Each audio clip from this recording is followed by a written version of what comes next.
klec. Dan prijateljstva! Neću je staviti.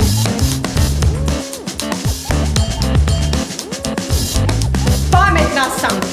Kad mi je tetka poklonila pisaći stol, Bolešću te! dermata.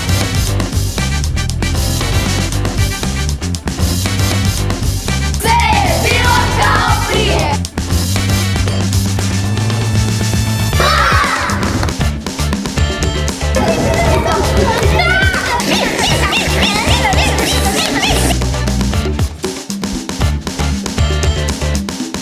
Bilo iščezne.